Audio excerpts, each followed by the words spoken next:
আসসালামু আলাইকুম। আজকে আমি কচুর ফুলের রেসিপি তৈরি করব। তো কচুর ফুলের রেসিপি তৈরি করতে আমাকে প্রথমত কচুর ফুলগুলো পরিষ্কার করে নিতে হবে। তো ফুলগুলো পরিষ্কার করে নিতে গেলে এভাবে আমি মাঝখান দিয়ে কচুটাকে ফাড়িয়ে নেব। নেওয়ার পরে এই অংশটাকে আমি ফেলিয়ে দেব, আর এই হলুদ অংশটা আমি ব্যবহার করব। এখন আমি কচুর ফুলগুলো কেটে নেব। টুকরো করে নেবেন ছোট ছোট করে।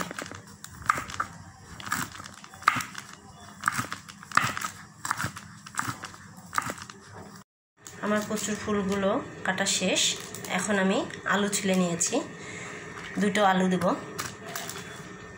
এর সঙ্গে আমি একটু শুটকি দেব। আমার কচুলতি আর আলুগুলো কাটা শেষ। এখন আমি উঠায় নেব ধোয়ার জন্য। এর মাঝে আমি শুটকিটা কেটে নিয়েছি। এখানে আমি 2 পদের শুটকি দিয়েছি। আমি তরকারির জন্য মরিচটা ভেজে নিয়েছি। ভাজা মরিচটা আমি বেটে নেব। এখন আমি শুটকিগুলোকে একটু ভেজে নেব। পাত্রে শুটকিগুলো দিয়ে দিলাম ভাজার জন্য।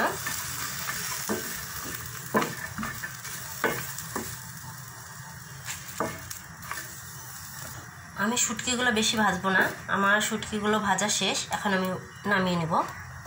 আমি শুটকিগুলোতে একটু গরম পানি দিয়ে ধুয়ে নেব, তাহলে গন্ধটা থাকবে না। শুটকি যদি গরম পানি দিয়ে ধুয়ে নেন তাহলে গন্ধ থাকে না। চুলাতে আমি কড়াই বসে দিয়েছি। এখন সাদা তেল দিব, রান্নার তেল।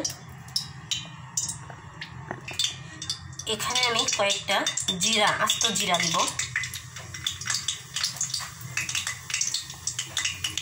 আস্ত জিরাটা দিয়ে কিছুক্ষণ নাড়াচাড়া করব। এরপর আমি পেঁয়াজ কুচিটা দিয়ে দেব। পেঁয়াজটা লাল লাল হয়ে এসেছে। এখন আমি এর মধ্যে শুটকি দিয়ে দেব।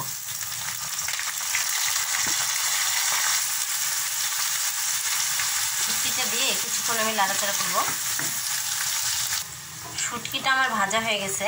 এখন আমি আলুটা আর কচুর ফুলটা এর মধ্যে দিয়ে দেব। এখন এর মধ্যে আমি হলুদ গুঁড়ো,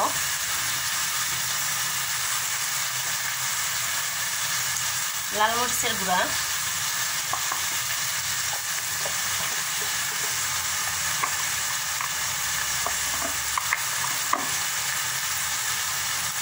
ধনিয়া গুঁড়া,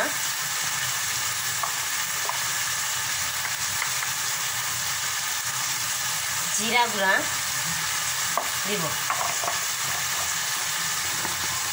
সব মশলা দেওয়ার পরে আমি ভালো করে এটাকে মিশিয়ে নেব।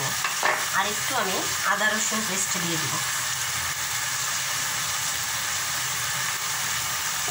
এতটুকু দিয়ে ভালো করে এটাকে ভেজে নেব। কারণ আমরা যদি ভালো করে কচুর ফুলটা না ভেজে নিই তাহলে মুখে কিন্তু ধরবে। এই জন্য এটাকে অনবরত ভেজে নিতে হবে বেশি ভালো করে, আর নাড়তে হবে, নাহলে এখানে চুলাতে লেগে যাবে। এখন আমি এর মধ্যে অ্যাড করব আমি যে কাঁচামরিচটা ভেজে রেখেছিলাম, ওই পেস্টটা এখানে ইউজ করব। এখানে অ্যাড করব, লবণ অ্যাড করব,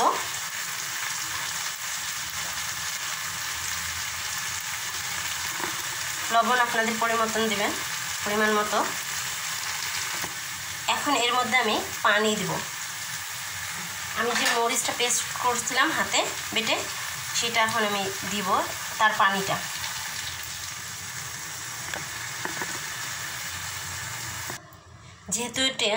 যেহেতু এটা কচুর ফুল, সেহেতু আমি বেশি করে পানি দেব, না হলে কচুর ফুলটা মুখে ধরতে পারে। আমি কচুটা ঢাকনা দিয়ে ঢেকে দিব।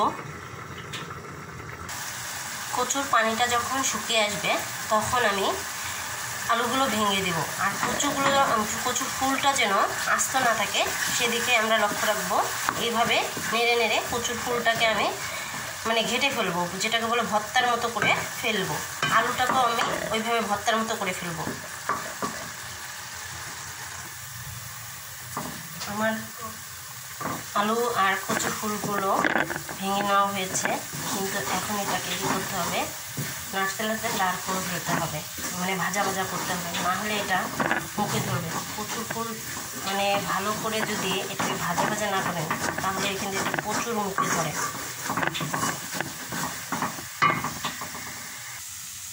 আমার রান্নাটা কমপ্লিট, এখন আমি পরিবেশন করব।